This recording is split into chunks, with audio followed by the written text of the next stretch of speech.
어머니께서 늘 맛있게 요리하시던 그 손맛을 이제는 가물가물 잊어버리신 건 아닌가요? 무엇이든 뚝딱 고치시던 아버지가 평범한 TV 리모컨 앞에서 갑자기 어쩔 줄 몰라 당황해하고 계신가요? 우리는 보통 그냥 나이가 드셔서 그렇지 라며 대수롭지 않게 여깁니다. 너무나 익숙한 모습 아닙니까? 하지만 만약 제가 이것이 가장 위험한 착각 중 하나라고 말씀드린다면 어떨까요? 그저 나이 탓이라고 치부했던 그 뒤에는 수년 동안 사랑하는 가족의 인격을 은밀하게 파괴해온 교활한 적이 숨어 있을지도 모릅니다. 이번 영상에서는 왜 치매가 수십 년 동안 우리 모두가 보는 앞에서 숨어 지내는지 그 충격적인 20가지 이유를 살펴보겠습니다. 시청 후에는 여러분이 이전에는 보지 못했던 것을 분명히 볼 수 있게 될 것이라고 약속드립니다. 혹시 비슷한 경험이 있으신가요? 댓글로 가족의 이상한 행동을 어떻게 스스로 이해하려고 했는지 남겨주십시오. 시작하기 전에 잠시 치매, 디멘치아가 무엇인지 정리해 보겠습니다. 많은 분들이 치매를 알츠하이머병이나 단순한 노망과 같은 의미로 생각하시는데요. 하지만 사실은 그렇지 않습니다. 치매는 특정한 질병이 아니라 기억력, 사고력, 그리고 다른 지적 능력이 저하되는 광범위한 증상을 아우르는 포괄적인 용어, 즉 증후군입니다. 쉽게 말해 치매는 여러 질병을 담고 있는 우산 같은 개념이라고 보시면 됩니다. 그중 알츠하이머병이 가장 흔한 질환으로 전체 사례의 60%에서 80%를 차지합니다. 중요한 것은 치매는 정상적인 노화 과정의 일부가 아니라는 점입니다. 이것은 뇌세포가 손상된 결과입니다. 이 질환의 교활함은 바로 여기에 있습니다. 아주 천천히 다가와 우리가 불가피한 노화로 인한 변화라고 생각하는 것들로 자신을 감추고 위장한다는 것입니다. 오늘 저희가 파헤쳐볼 부분이 바로 이 치밀한 위장술입니다. 치매가 왜 이렇게 잘 안 보이는 병인지 그 첫 번째이자 가장 중요한 이유를 말씀드리자면 바로 이 병이 믿기 힘들 만큼 느리고 아주 슬금슬금 진행된다는 점 때문입니다. 이건 독감처럼 하루아침에 사람을 쓰러지게 만드는 병이 아닙니다.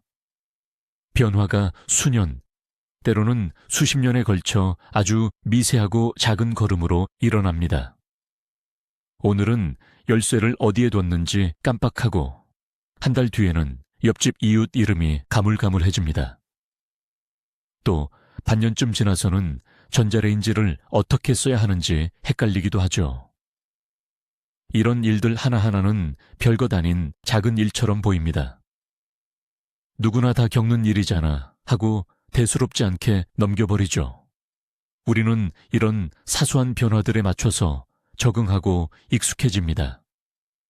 우리의 뇌는 이런 변화의 날카로운 모서리들을 부드럽게 만들어서 이 모든 작은 문제들이 합쳐져 큰 병이라는 전체 그림을 만들지 못하게 막아버립니다. 마치 매일 자라는 나무를 바라보는 것과 같습니다. 매일 보면 나무가 자라는 걸 알아채지 못하죠. 하지만 1년 전 사진과 오늘 사진을 비교해보면 그 차이는 정말 엄청날 겁니다. 치매도 마찬가지입니다. 우리는 병이 진행되는 과정은 보지 못하고 상황이 이미 걷잡을 수 없을 정도로 심각해진 후에야 그 결과만을 보게 되는 것입니다. 두 번째 이유는 바로 소위 컨디션 좋은 날과 나쁜 날이 섞여 있기 때문입니다. 이 현상은 보호자들은 말할 것도 없고 심지어 경험 많은 의사들조차 헷갈리게 만듭니다. 오늘은 보호자분이 아주 멀쩡하고 농담도 잘하고 옛날 일도 생생하게 기억하고 심지어 세상 돌아가는 이야기도 나눌 수 있습니다. 그러면 보호자는 안도의 한숨을 쉬면서 생각하죠. 휴, 다행이다. 괜히 걱정했네. 아무 문제 없어. 하지만 다음 날은 갑자기 자기 딸을 못 알아보거나 5분마다 똑같은 질문을 반복할 수도 있습니다. 이런 기복은 심각한 문제가 없다는 잘못된 착각을 불러일으킵니다. 우리는 좋은 날을 보면서 이것이 원래의 모습이다 라고 믿고 싶어 합니다. 어제 안 좋았던 모습은 그저 우연이었고 피곤해서, 날씨가 안 좋아서, 아니면 뭐 때문에 잠시 그랬다고 믿고 싶어 하죠. 이처럼 증상이 예측 불가능하다는 점이 바로 치매의 가장 교묘한 함정 중 하나입니다. 이런 헛된 희망 때문에 우리는 상황을 냉정하게 판단하지 못하고 병원 방문을 계속 미루게 되면서 소중한 시간을 낭비하게 됩니다. 세 번째, 그리고 어쩌면 가장 흔하고 위험한 원인은요. 바로 이 모든 증상들을 그저 나이가 들어서 생기는 일이라고 착각하는 치명적인 오해 때문입니다. 우리 사회에는 성격이 까칠하고 건망증이 심한 노인에 대한 고정관념이 깊이 뿌리 내려 있죠. 깜빡거리는 건망증, 주의력 산만, 반응 속도의 저하, 새로운 것을 익히기 힘든 것. 이 모든 것들을 나이가 들면 당연히 생기는 노년의 필수품처럼 여깁니다. 그래서 부모님이나 가까운 어르신들에게 이런 모습이 보이면 우린 그저 에이, 세월 앞에 장사 없지 하고 대수롭지 않게 넘겨버립니다. 이게 진단과 치료가 필요한 질병의 증상이라는 사실을 전혀 인지하지 못하는 것입니다. 한마디로 병적인 현상을 문화적으로 당연하게 받아들이고 있는 겁니다.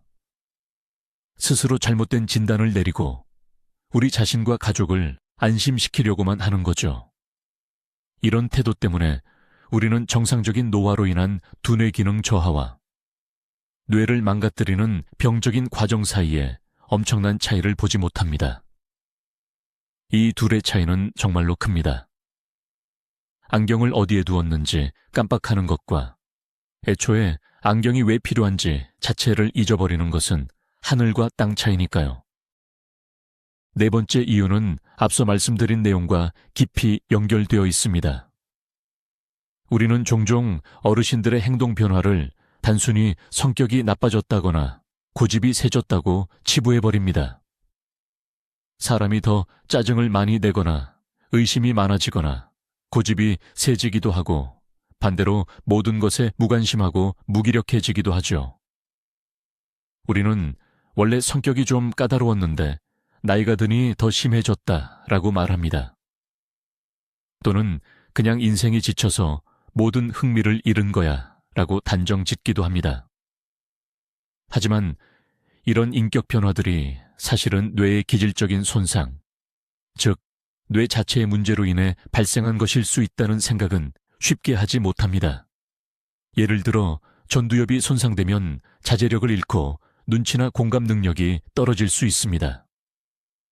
무기력증, 아파티 역시 신경전달 물질 시스템의 문제로 인해 발생할 수 있는 것이죠.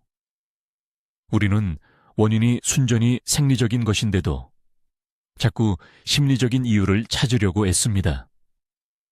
비난 대신 의학적인 도움이 절실한 분께 우리는 자꾸 따지려 들고 훈계하려 하고 심지어 감정을 상하기도 합니다. 이것은 마치 다리가 아픈 사람에게 왜 절뚝거리냐고 야단치는 것과 똑같습니다. 다섯 번째 이유는 바로 뇌의 놀라운 보상 능력입니다.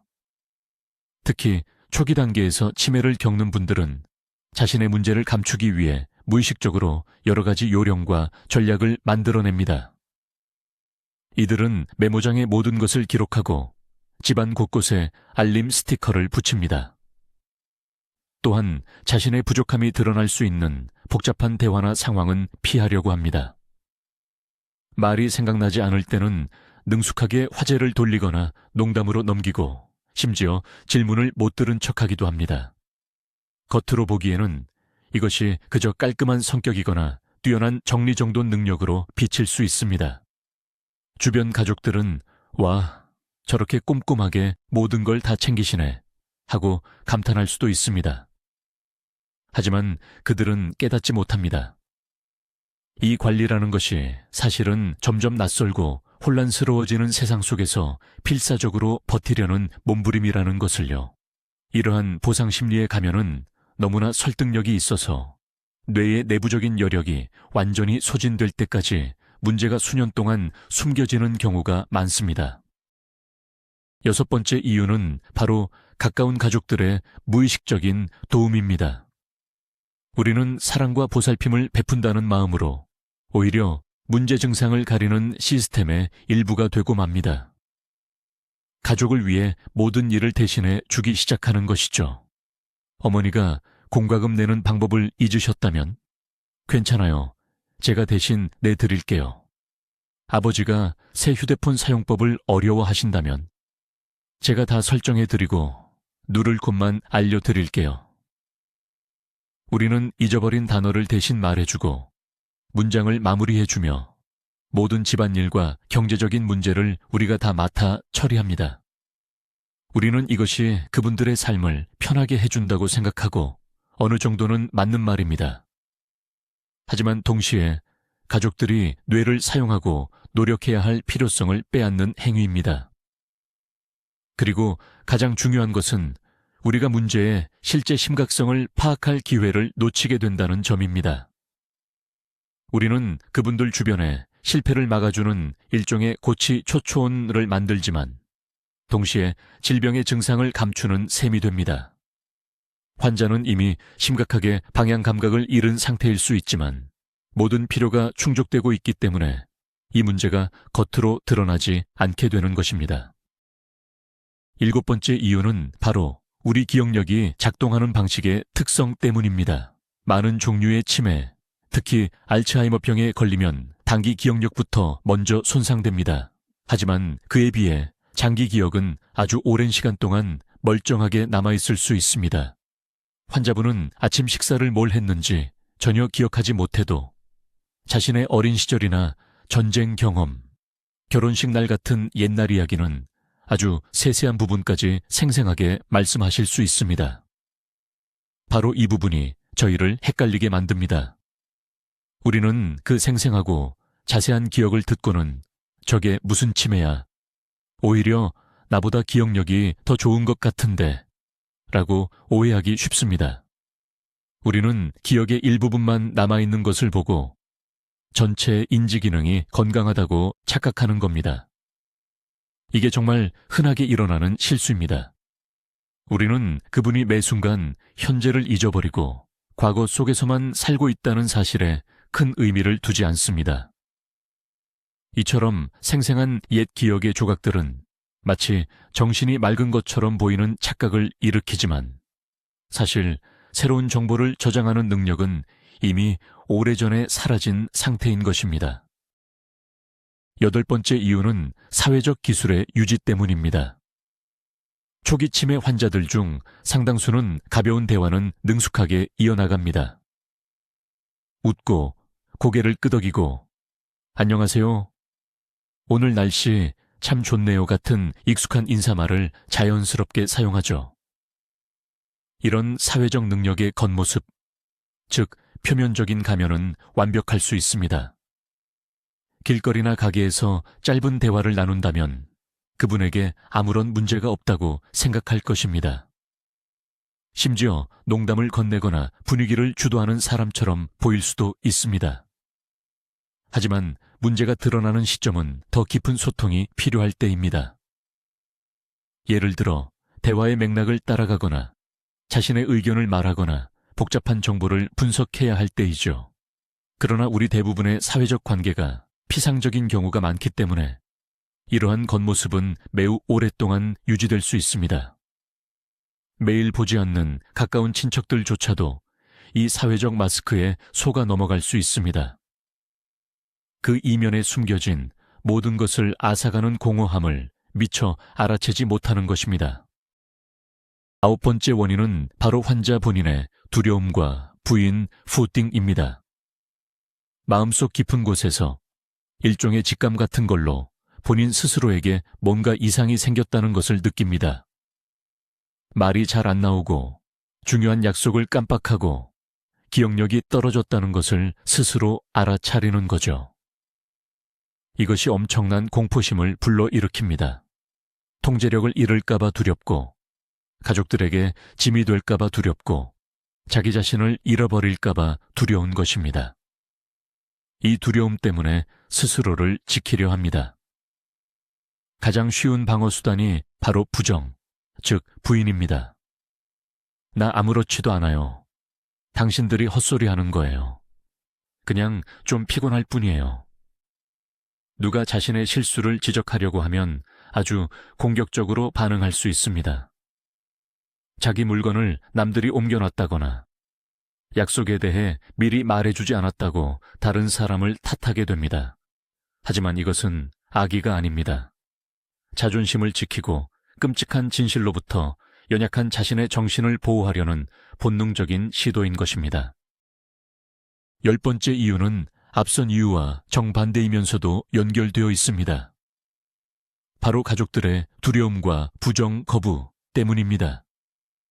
내가 사랑하는 사람, 우리 엄마나 아빠에게 치매가 찾아왔다는 사실을 인정하는 건 정말이지 가슴 아픈 일입니다.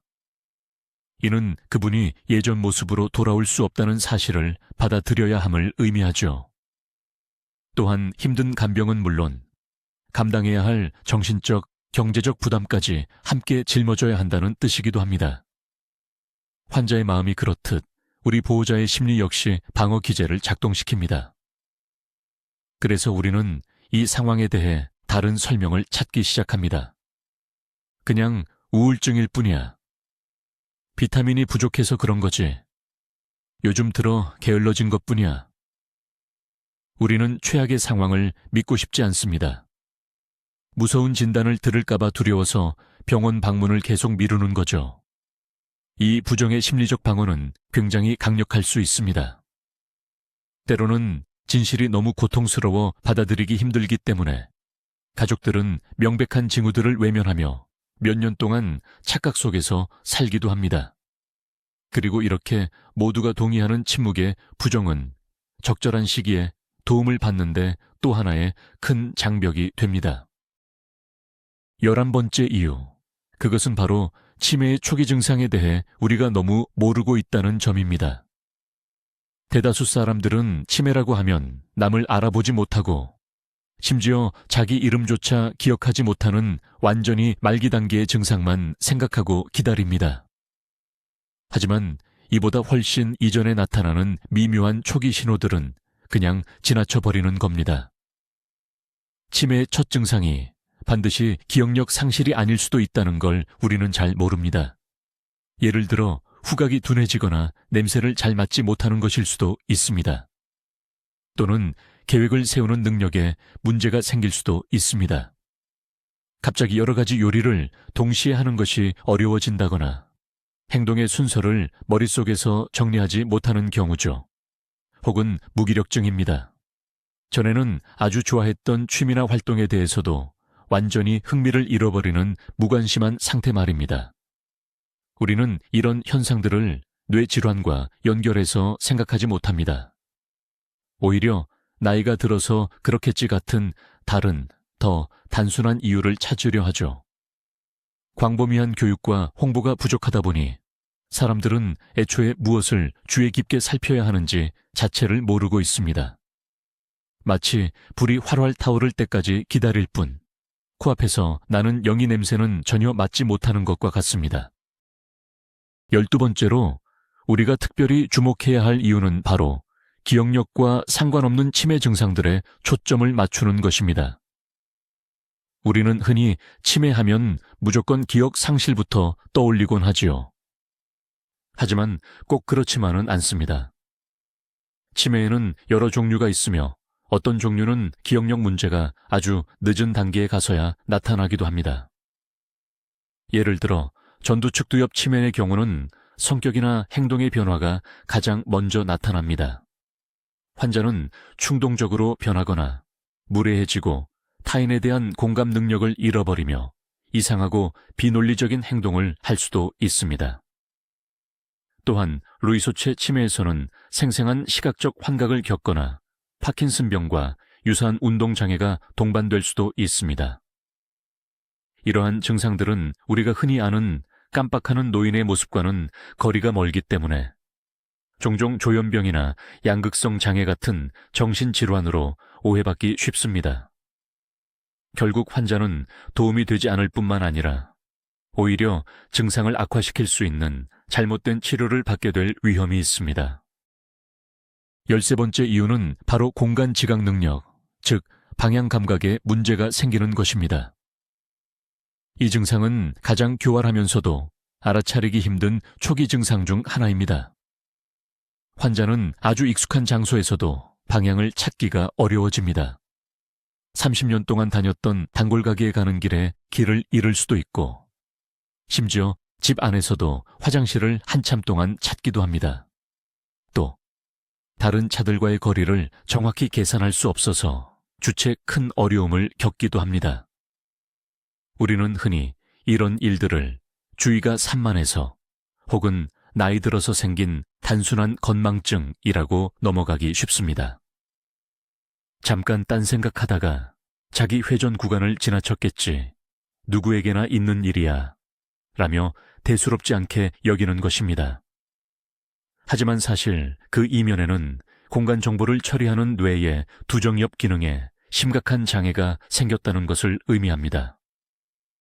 환자는 머릿속에 있던 자신만의 내부 지도를 잃어버리게 되는 것입니다.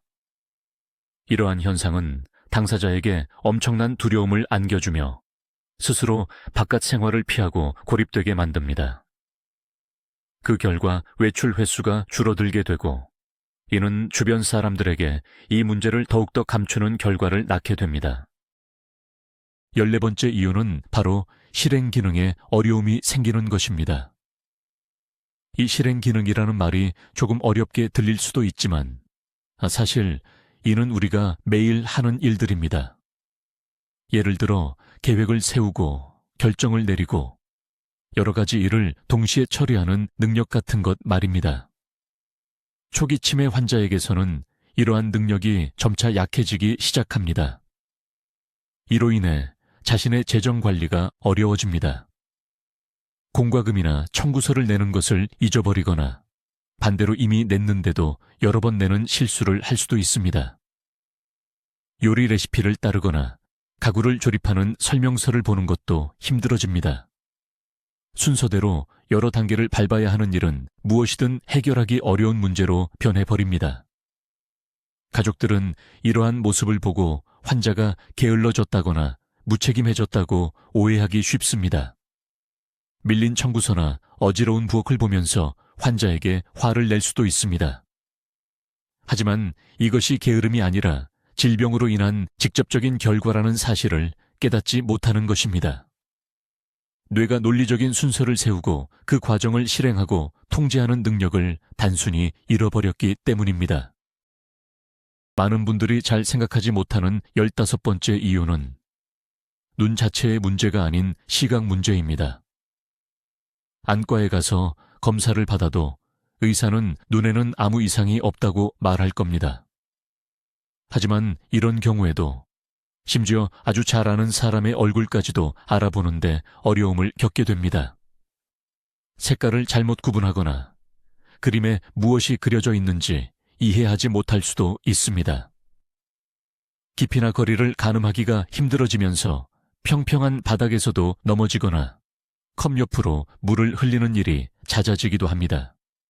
문제는 눈이 아니라 뇌에 있습니다. 좀 더 정확히 말하면 시각 정보를 처리하는 후두엽에 문제가 생긴 것입니다. 눈에서 보내는 신호는 뇌로 제대로 전달되지만 뇌가 그 신호를 올바르게 해석하지 못하는 거죠. 이는 매우 혼란스럽고 불안감을 주는 상태입니다. 하지만 말로 설명하기가 워낙 어렵다 보니 당사자는 그냥 침묵하게 되고 주변 사람들은 그저 원래 좀 서투른 사람인가 보다 하고 대수롭지 않게 여기는 경우가 많습니다. 16번째 원인은 말하기의 어려움, 즉 언어 문제입니다. 단순하게 발음이 어눌하다는 이야기가 아닙니다. 이 증상은 겉으로는 잘 안 보이는 훨씬 더 미묘한 형태로 나타날 수 있습니다. 적절한 단어를 찾기가 어려워집니다. 식탁이나 컵처럼 아주 쉬운 단어조차 생각이 나지 않아서 말을 도중에 멈추기도 합니다. 물건의 이름을 직접 말하지 않고 그 물건을 돌려서 설명하는 단어를 씁니다. 저기, 국을 떠먹는 그거 있잖아. 그거 좀 줘봐. 같은 식으로 말이죠. 사용하는 단어가 점점 단순해지고 어휘력이 빈약해지며 복잡한 문장을 만드는 것을 꺼리게 됩니다. 심지어는 맥락과 전혀 맞지 않는 단어를 사용해서 듣는 사람이 도통 무슨 말인지 이해할 수 없게 만들기도 합니다. 우리는 보통 이런 현상에 크게 주의를 기울이지 않고 아이고, 나이 드니까 단어를 다 잊어버렸네 하면서 그저 웃어넘기곤 하죠. 하지만 이것은 단순한 건망증이 아닙니다. 뇌의 언어 중추 손상으로 인해 발생하는 실어증이라는 심각한 언어 장애의 징후일 수 있습니다. 마치 예전에 잘하던 외국어의 단어들이 머릿속에서 뒤죽박죽 섞여버려서 도저히 말이 나오지 않는 것과 같다고 이해하시면 됩니다. 제17번째 이유는 무감동, 즉 삶의 모든 것에 대한 흥미를 잃어버리는 것입니다. 이는 매우 흔하지만 동시에 가장 쉽게 간과되는 증상 중 하나입니다. 평생 낚시를 즐기던 분이 갑자기 강가에 나가는 것을 멈춥니다. 정원을 가꾸는 일에 열정을 쏟던 분이 아끼던 꽃들을 내버려 둡니다. 친구들을 만나는 것도, 책을 읽는 것도, 영화를 보는 것도 모두 중단합니다. 그저 하루 종일 TV 앞에 앉아 있거나 멍하니 한 곳만 바라보는 것이 일상이 됩니다. 가족들은 이를 흔히 우울증이나 피로 혹은 단순히 게으름 때문이라고 생각하기 쉽습니다. 그들은 환자를 격려하며 무언가 해보라고 권유하지만 아무 소용이 없습니다. 사실 치매로 인해 나타나는 무감동은 단순히 기분이 나쁜 상태가 아닙니다. 이것은 뇌 속의 생화학적 변화로 인해 동기부여와 적극성을 완전히 잃어버리는 현상입니다. 무언가를 하고자 하는 사람의 내부적인 엔진이 말 그대로 멈춘 것입니다. 따라서 이는 절대 간과해서는 안 될 매우 심각한 경고 신호입니다. 18번째 이유는 병원을 자주 찾지 않고 증상을 제대로 호소하지 않는다는 점입니다. 나이가 드신 어르신들은 원래 병원에 가는 것을 별로 좋아하지 않으시죠. 게다가 본인의 문제를 인지하지 못하거나 혹은 두려움 때문에 병원 문턱을 더욱 넘지 않으려고 합니다. 가령 혈압이나 관절 통증 때문에 의사를 만났을 때 갑자기 말이 막히거나 단어가 잘 생각이 안 나는 등의 인지 증상에 대해서는 잘 이야기하지 않으십니다. 말을 꺼내더라도 기억력이 요즘 조금 오락가락해요 라고만 하고는 바로 이어서 이 나이에 저만 그런가요? 다들 그렇지요 뭐 하고 넘어가 버리는 경우가 많습니다. 결국 의사는 환자에게서 심각한 문제를 의심할 만한 정보를 얻지 못하게 됩니다. 눈앞의 어르신을 그저 나이에 따른 일반적인 질환을 가진 분으로 보고 그 질환에만 집중하게 되는 것이죠. 가족들이 전문의에게 인지 문제를 적극적으로 언급하지 않는 한 이러한 중요한 증상들은 놓치기 쉽습니다. 하지만 앞서 이야기했듯이 보호자나 가족들 역시 환자의 증상을 부정하는 경우가 참 많습니다. 19번째 이유는 참 안타까운 일이지만 의사 선생님들 스스로가 이 문제를 너무 가볍게 본다는 점입니다. 환자가 진료를 받으러 가더라도 흔히 만나는 1차 진료 의사, 즉 가정의학과 선생님이나 내과 선생님께서는 치매의 초기 증상을 알아차리지 못하는 경우가 많습니다. 그분들에게는 환자 한 명당 15분 정도의 짧은 시간이 주어집니다. 그 짧은 시간에 혈압 재고, 심장 관련 불편함을 듣고 약 처방까지 다 해야 하니까요. 인지 기능을 평가하는 특별한 검사를 할 시간은 전혀 없습니다. 그리고 의사 선생님들 역시 보호자들처럼 이건 그냥 정상적인 노화겠지 라는 고정관념에 사로잡혀 있을 수 있습니다. 환자분의 증상을 단순히 나이 탓, 스트레스 탓, 혹은 다른 약물의 부작용으로 치부해 버릴 수 있다는 겁니다. 정확한 진단을 위해서는 기억 문제에 전문성을 가진 신경과 또는 정신건강의학과 같은 전문의가 필요합니다. 하지만 그 전문의에게 가기 위해서는 먼저 의뢰서를 받아야 하는데, 그러려면 이미 문제가 상당히 심각해져서 눈에 띄게 드러나야만 합니다. 결국 이것이 쉽게 끊을 수 없는 악순환의 고리가 되는 것입니다. 자, 이제 20번째 이유인데요. 바로 사회적 고립 문제입니다. 나이가 들수록 많은 분들의 사회생활 범위는 점점 좁아지게 됩니다. 은퇴를 하면 직장 동료들을 잃게 되고 친구들과도 만나는 횟수가 줄어들죠. 건강 문제 때문에 아예 집 밖에 나가지 못하게 되는 경우도 생깁니다. 사회적 접촉이 줄어들면 줄어들수록 그 사람에게 생기는 변화를 알아차릴 수 있는 사람 역시 적어지게 됩니다. 예전에는 수많은 사람들이 그의 이상한 점들을 알아챘을지라도 이제는 배우자나 자녀들만 그것을 보게 되죠. 그런데 우리는 가족들이 보통 이러한 변화를 부정하거나 익숙해져서 대수롭지 않게 여긴다는 것을 기억해야 합니다. 이처럼 사회적 고립은 병이 눈에 띄지 않게 발전하기에 아주 이상적인 환경을 만들어줍니다. 증상들을 다른 사람들의 눈으로부터 완벽하게 숨겨주는 것입니다. 게다가 고립 그 자체와 더불어 정신적 자극, 즉 인지자극의 부족은 치매 발병을 더욱 빠르게 촉진시킬 수 있습니다.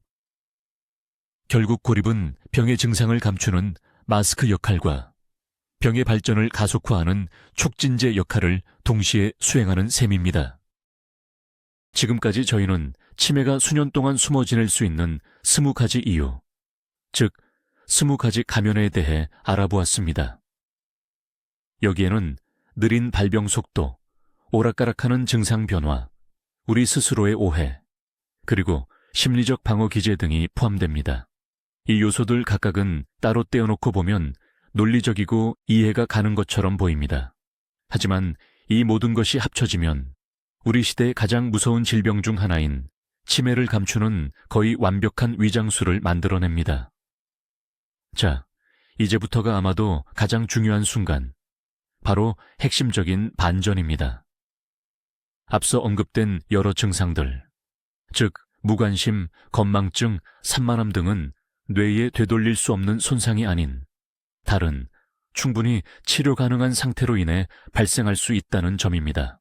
예를 들어 비타민 B12 결핍, 갑상선 문제, 만성 우울증 혹은 약물의 부작용 때문일 수 있습니다. 그리고 만약 이러한 원인을 제때 파악하고 해결한다면 인지 기능은 완전히 회복될 수 있습니다. 하지만 이를 위해서는 모든 것을 나이 탄으로 돌리는 것을 멈추고 제때 의사와 상담해야 합니다. 바로 이것이 저희 영상의 핵심 메시지입니다. 경각심과 지식, 그리고 고정관념에서 벗어나는 태도가 여러분 가족의 지성과 인격을 구할 수 있습니다. 작은 신호들을 놓치지 마십시오. 이 중요한 영상을 끝까지 시청해 주셔서 감사합니다. 이 영상이 유익하다고 생각하신다면 좋아요를 눌러주시고 채널을 구독해 주시기 바랍니다. 이제 여러분께 질문 드립니다. 혹시 가까운 분의 이상한 행동이 심각한 질병의 첫 징후였던 경험과 마주하신 적이 있습니까? 댓글로 여러분의 이야기를 공유해 주세요. 이는 다른 분들이 소중한 시간을 놓치지 않도록 큰 도움이 될 수 있습니다.